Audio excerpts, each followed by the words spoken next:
In the time before kingdoms rose and borders were drawn, there were the folk, one people scattered across the vast forests and frozen plains of the north.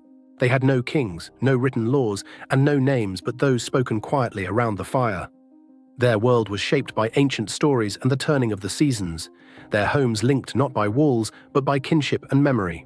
The folk watched the rivers and trees, believing every stone and shadow brimmed with living spirit. Their shamans, called speakers, walked between worlds. Through cider, they listened for omens in the wind, in the curling smoke, in the silent drift of snow. When storms howled, it was the speakers who soothed fear, guiding their people with visions drawn from the heart of the land. Among the folk, warriors wore the pelts of wolves and bears not as signs of conquest, but as vows to live in balance with all living things. Their fights were for survival, not glory.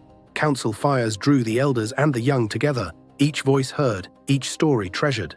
When one fell, their body was laid in a mound, circled by stones, facing the stars, believing the ancestors watched from the night sky above.